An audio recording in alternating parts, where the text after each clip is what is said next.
Bonjour et bienvenue dans Business Angola, depuis cette grotte spectaculaire au bord de l'Atlantique. Figurez-vous que nous sommes en bordure d'un vaste désert. Le désert du Namibe s'étend sur 2000 km et traverse 3 pays. Nous allons explorer son potentiel pour les touristes et les investisseurs. C'est parti. Au-dessus de cette grotte, le lodge écotouristique appelé Praia do Soba, la plage du chef, offre un panorama imprenable sur ces falaises de grès forgées par la nature. Cet ensemble de huttes a été construit par une famille bien décidée à investir ici. C'était le dernier paradis perdu de l'Angola, car personne ne connaissait cet endroit. Il n'y avait pas de route, pas d'accès, et mon Crocodile Dundee, mon père qui est un peu le Crocodile Dundee angolais, est arrivé ici. Il a tracé une route et il a découvert cet endroit incroyable. Et sa camionnette s'est renversée. Oui, la Jeep a atterri ici. C'était tellement pentu. Et vous prévoyez de vous agrandir, d'investir ici? Quels sont vos plans? On veut construire un plus grand restaurant, une salle de conférence, d'autres chambres et on veut proposer une offre glamping pour que toutes sortes de gens viennent ici. C'est un camping de luxe.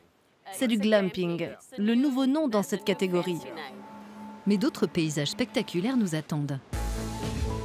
Direction les dunes désertiques par le corridor des marais.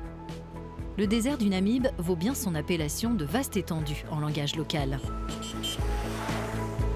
Cette zone désertique s'étend sur plus de 80 000 km² du parc national de Yona en Angola jusqu'au désert du Kalahari en Afrique du Sud, en passant par la Namibie.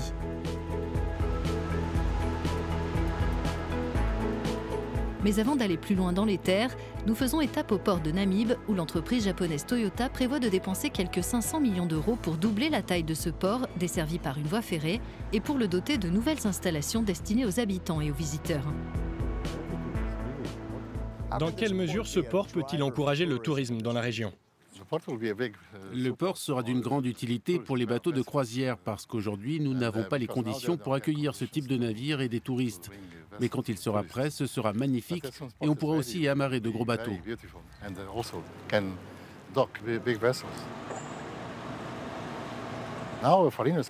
Aujourd'hui, les étrangers peuvent investir dans ce pays sans avoir de partenariat avec des Angolais. Disons que le pays est plus ouvert. Les gens qui veulent venir investir peuvent le faire sans difficulté, sans problème. Ces blocs de granit embarqués sur ce cargo montrent que l'économie locale va bien au-delà du tourisme. Et en nous rendant à l'intérieur des terres, nous découvrons d'où ils proviennent. Cette carrière qui destine ces pierres à l'export ou les achemine à travers l'Angola pour être transformées est un exemple de la diversification économique du pays. La province angolaise de Namibe est riche en or, cuivre, manganèse, chrome, étain et marbre. Nous reprenons notre safari pour rejoindre près du village de Virei ce bivouac très bien équipé. Nouvelle déclinaison du concept de glamping. L'entreprise qui propose ce circuit a été cofondée par un Sud-Africain, ancien chef d'entreprise dans l'extraction de la pierre. J'ai énormément voyagé pendant ces 18 dernières années dans toute l'Afrique australe et plus récemment en Angola.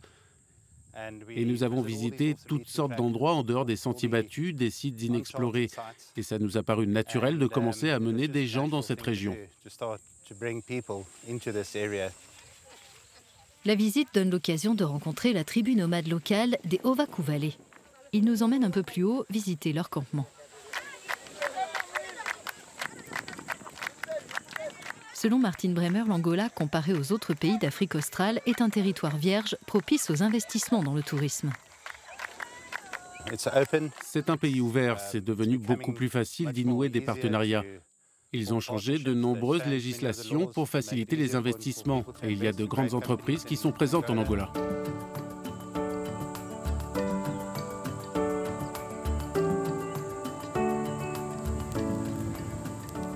D'une grotte au bord de l'océan au glamping, ici en plein désert du Namibe, ça a été un périple exceptionnel. C'est la fin de ce Business Angola. Au nom de toute l'équipe, obrigado. Merci de votre attention.